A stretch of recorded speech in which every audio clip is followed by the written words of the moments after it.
കാസർഗോഡ് നിന്ന് പെട്ടെന്ന് നാട്ടിലേക്ക് വന്നതിന് കാരണം ഒരു വീഡിയോ എടുക്കാൻ വേണ്ടിയിട്ടാണെന്നുള്ളത് കഴിഞ്ഞ മിനി വ്ളോഗിൽ ഞാൻ പറഞ്ഞിട്ടുണ്ടായിരുന്നു.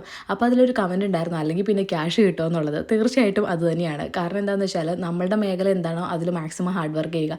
അങ്ങനെ ഹാർഡ് വർക്ക് ചെയ്താൽ മാത്രമാണ് നമുക്ക് അതിൽ നിന്ന് റിട്ടേൺ കിട്ടുള്ളൂ. അല്ലാതെ വെറുതെ വീട്ടിൽ കയറി ഇരുന്നാലൊന്നും ആരും പൈസ കൊണ്ടേ തരില്ലല്ലോ. 3 മണിയാകുമ്പോൾ അവിടെ എത്താനാണ് കേട്ടോ പറഞ്ഞിട്ടുണ്ടായിരുന്നത്. നമ്മളൊരു 2 മണിയൊക്കെ ആയ സമയത്ത് വീട്ടിൽ നിന്ന് ഇറങ്ങി. പിന്നെ കരിമണ്ണൂർ വന്ന് കുറച്ച് നേരം വെയിറ്റ് ചെയ്യേണ്ടി വന്നു. കാരണം അഫിയും അതുപോലെ തന്നെ ഉമ്മച്ചിയും ഒരു ഫംഗ്ഷന് പോയേക്കായിരുന്നു കേട്ടോ. അപ്പോൾ അവർ തൊടുപുഴയിൽ നിന്ന് വന്നപ്പോൾ അവിടെ ഇറങ്ങി നമ്മുടെ വണ്ടിയിൽ കയറി. പിന്നെ ബാവാസിനെയും പിക്ക് ചെയ്തു. അങ്ങനെ നമ്മൾ നേരെ അവിടെ എത്തി. പിന്നെ വീഡിയോ കാര്യങ്ങളൊക്കെ ഷൂട്ട് ചെയ്ത് ഏകദേശം ഒരു 3-4 മണിക്കൂറൊക്കെ പിടിച്ചു കേട്ടോ. എന്നിട്ട് പിന്നെ നമ്മൾ വീട്ടിലെത്തി. അപ്പോൾ വിഷുവിൻ്റെ തലേദിവസം ആയതുകൊണ്ട് നമ്മൾ വരുന്ന വഴിക്ക് കുറച്ച് കമ്പിത്തിരി പുത്തിരി മത്താപ്പ് കാര്യങ്ങളൊക്കെ വാങ്ങിച്ചുകൊണ്ട് വന്നിട്ടുണ്ടായിരുന്നു. പിന്നെ ബെൻസിത്തായും കുട്ടികളും വന്നിട്ടുണ്ടായിരുന്നു കേട്ടോ. അഫിക്കായിരുന്നു ഭയങ്കര എക്സൈറ്റ്മെൻറ്റ് ഇതൊക്കെ പൊട്ടിക്കാൻ വേണ്ടിയിട്ട്. അപ്പോൾ ഇതേ നിധിക്കുട്ടി സൗണ്ടൊക്കെ കേട്ടിട്ട് ഇങ്ങനെ ഉമ്മിച്ചിട്ട് മേത്തേക്ക് ചാഞ്ഞ് കിടക്കുന്നതാണ്. അങ്ങനെ കുട്ടികൾ നല്ല രീതിയിൽ എൻജോയ് ചെയ്യുന്നുണ്ടായിരുന്നു കേട്ടോ. സോ നിങ്ങളുടെ വിഷു ഒക്കെ എങ്ങനെ ഉണ്ടായിരുന്നു എന്നുള്ളത് കമൻറ്റ് ചെയ്യണേ. അപ്പോൾ ഇന്നത്തെ വീഡിയോ ഇത്രയേ ഉള്ളൂ കേട്ടോ.